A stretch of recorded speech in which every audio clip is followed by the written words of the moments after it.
Hey friends, welcome to the Smiles Take You Miles podcast. I'm Brian Nevison, your host, and I'm excited to get started today. So we're going to jump right into an email that I had sent out called Things Fall Apart. So as I was sitting down to write this email, this phrase popped into my head, things fall apart. And it's a book I read quite a long time ago, and you're probably familiar with it. This has nothing to do with the book. It has more to do with our bodies, and that they're always moving towards entropy, a gradual decline into disorder. So with our body, things fall apart. That's kind of just what happens. And I don't see this so much as a pessimistic view. I'm going to spin it positively. Big surprise there, right? So here's the thing. Yes, all else remaining equal, things fall apart. Our body is going to decline.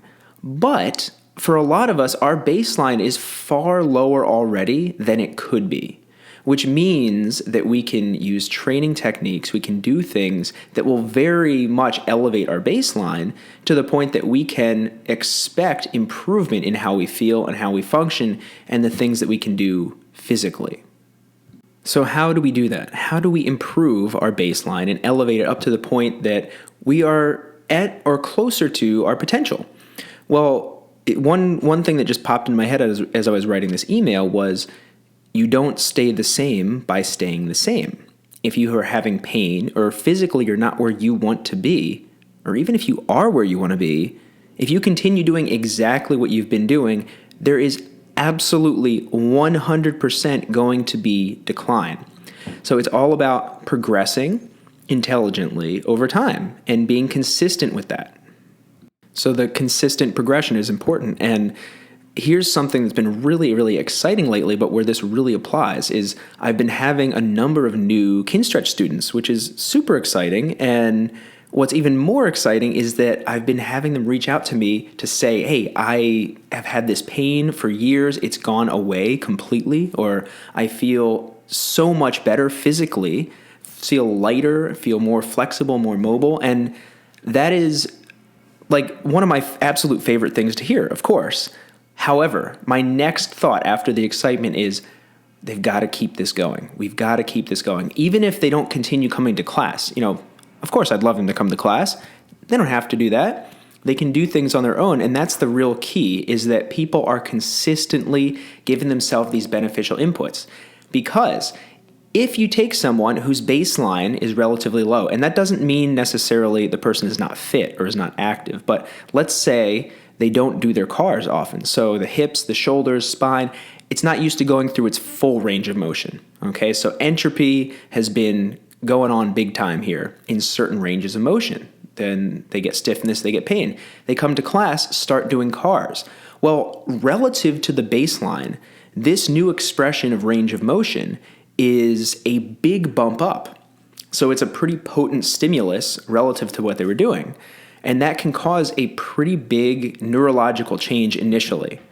And that's the challenge there, is that it's not necessarily going to last. So you need the consistent inputs day in and day out, week in, week out, month in, month out, to start creating more physical and tissue level adaptation. So this is where it's important for me, when I deal with this myself and dealing with it with other people, is to manage expectations and channel that excitement and that motivation into consistency. So for me, for example, when I start doing shoulder cars and I'm recovering from an injury and I feel an almost immediate difference, which if you don't feel that, that's totally fine. Not everyone feels that, but some do. Let's say it immediately feels better. The pain drops off. That's where you really have to reinforce, continue doing it. And it's a natural thing. It's so natural to want to stop, or it immediately becomes less of a priority because you're not having pain. You don't have that constant reminder. So don't beat yourself up about it if you're not doing your homework, because naturally it's less of a priority. It's not demanding your attention.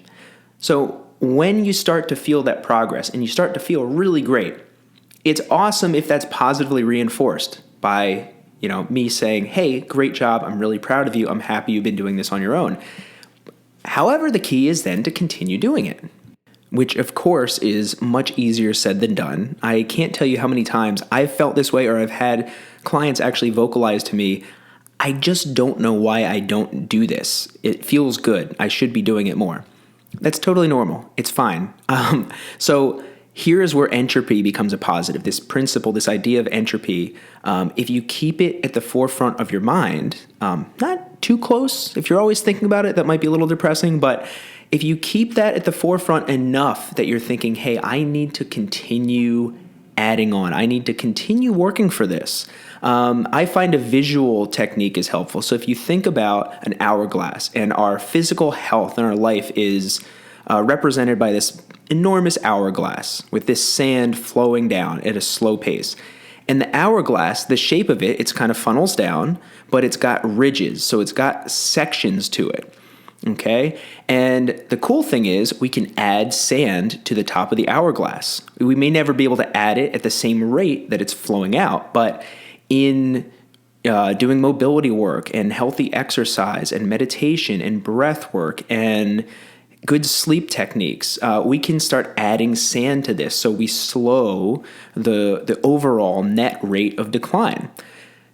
Now, as this is happening, it's still flowing out. We're still having this decline, but imagine what would happen if we start sleeping 5 hours instead of 8, and we're not adding as much sand, and we're not doing our mobility work, and we're not adding any sand there, and suddenly that natural rate of decline is accelerated much more. Now, you might not notice right away because it's ridged. So let's say you don't really feel a difference until you get down to the next section. So as the sand creeps down and down and down, you might really not notice anything. You might think, you know what, I'm just staying the same. I can keep doing what I'm doing, keep going to my 9 to 5, not doing a ton of exercise or just staying exactly the same and not feel a difference. And then one day, boom, you get down to that next section in your hourglass and you start to feel those changes. You start to get this pain. You don't know where it's from. You feel lethargic. You feel tight. That happens.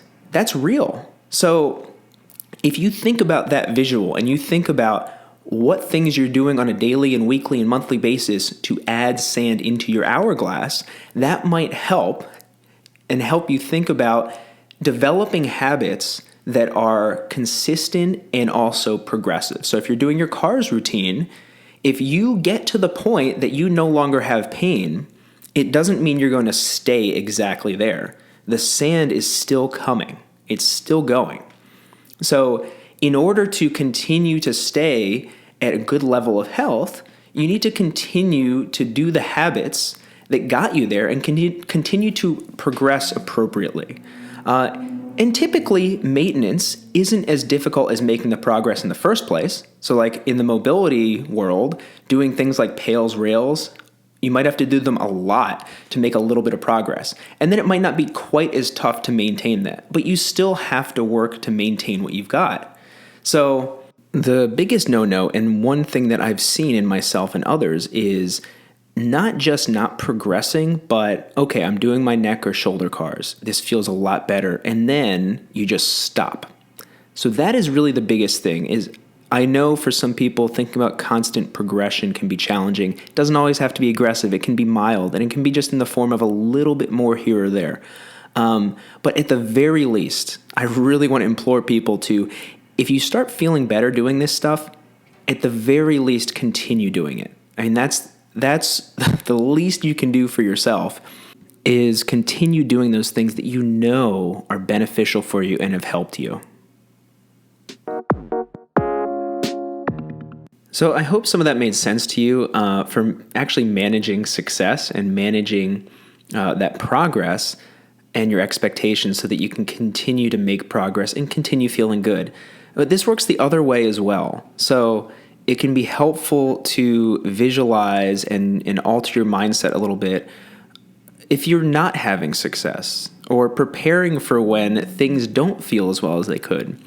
I have people that come in as well, and for long periods of time, they don't feel enormous change. We might be seeing some objective improvement in mobility and gradual change, but it can be frustrating. If you have pain and your body isn't responding exactly the way you want to, if you think about this hourglass and you think about this entropy and the fact that even if you're not feeling awesome, you were mitigating this decline into disorder.